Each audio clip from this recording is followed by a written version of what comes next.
Bonjour, dans une précédente vidéo, je vous ai expliqué l'impact de ce qu'on appelle l'électrosmog, c'est-à-dire la pollution électromagnétique d'origine artificielle, qu'elle vienne des radars, des antennes relais, qu'elle vienne également de ce qui est interne à la maison, c'est-à-dire les box, les bases de ECT des téléphones sans fil, les fours à micro-ondes, on aurait pu parler également des plaques céramiques, mais également des fils électriques qui passent derrière les têtes de lit, sous les lits, ou pour alimenter les plafonniers. Maintenant, je voudrais vous parler des agressions qui nous proviennent du sous-sol. Je constate depuis 30 ans, après avoir réalisé plus de 2100 expertises, que les émanations en provenance du sous-sol expliquent bien plus l'état de santé des personnes que toute la pollution électromagnétique dont s'emparent les médias.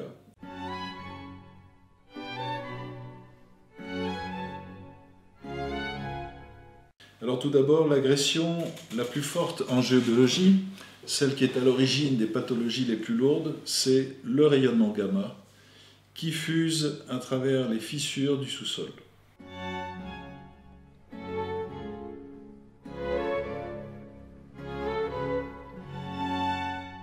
Ces failles verticales humides, ce sont celles qui ont été creusées par les vannes d'eau au fil des millénaires, qui sont suffisamment étroites pour que la terre se referme dessus et qui, de ce fait, font le plus souvent entre 60 cm et 120 cm de large.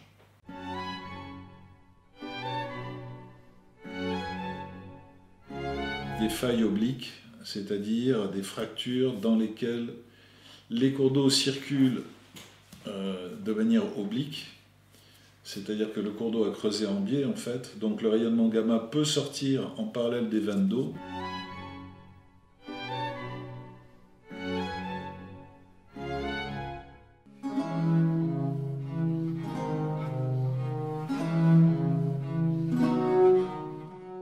Donc ce qui est le plus dangereux pour la santé en géobiologie, c'est le rayonnement gamma et les rayonnements ionisants qui proviennent du magma en fusion, c'est-à-dire la roche fondue qui caractérise les 2870 km d'épaisseur de ce qu'on appelle le manteau de la Terre et qui est situé juste sous l'écorce terrestre.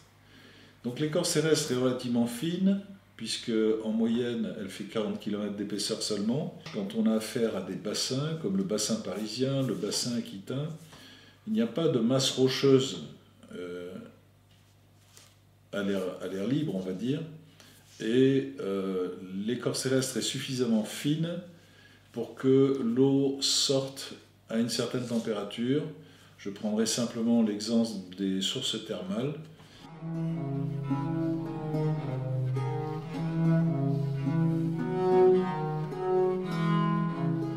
La question centrale que se pose un géobiologue, c'est pourquoi y a-t-il 2870 km d'épaisseur de roches en fusion sous l'écorce terrestre? Pourquoi? Dans certains manuels, vous lirez que c'est dû à la pression. Il n'en est rien. La preuve, c'est qu'au centre du globe, il y a ce qu'on appelle la graine, et la graine est solide, justement en raison des fortes pressions. Donc on ne peut pas dire tout et son contraire. On ne peut pas dire la graine est solide à cause de la pression, et le manteau est semi-liquide à cause de la pression. Non.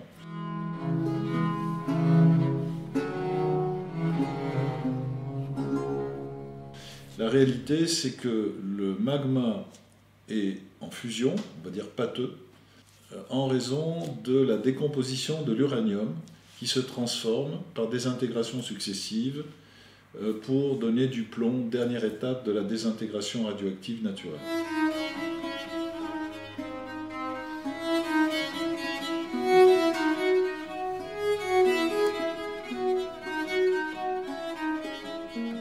Ce qu'il faut bien comprendre, c'est que cette cascade de désintégration qui va de l'uranium au francium, à l'astate, au polonium, au radium, au radon, au bismuth, etc., cette cascade de désintégration s'accompagne de chaleur extrême et surtout de rayonnements ionisants, c'est-à-dire des rayonnements de haute énergie qui, lorsqu'un individu y est exposé de manière répétitive et durable, finissent par créer de gros dégâts à force d'arracher des électrons aux cellules et de les transformer dans ce qu'on appelle les radicaux libres.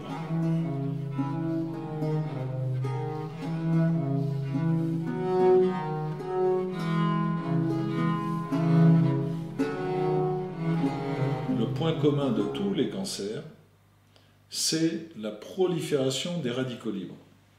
Donc imaginez que vous ayez un lit qui, malencontreusement, est positionné à la verticale d'un croisement de cours d'eau souterrain, donc à la verticale de croisement de fissures du sous-sol, ce qu'on appelle des discontinuités en géologie. Eh bien, ce lit sera traversé pendant le tiers de la vie du dormeur, toutes les nuits, pendant des mois et des années, et à la longue, cette création continue de radicaux libres sera trop importante pour que nos défenses immunitaires puissent y faire face.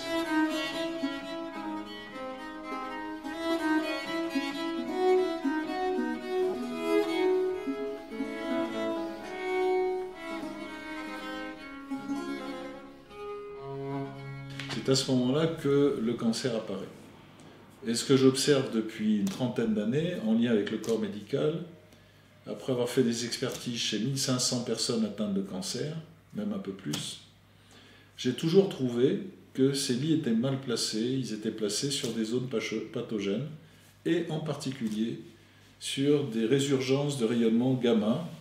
A l'inverse, il y a des gens qui guérissent spontanément, sans qu'on comprenne trop pourquoi, mais on se rend compte que ces gens ont déplacé leur lit, et que sans le savoir, ils se sont extraits des zones de dangerosité.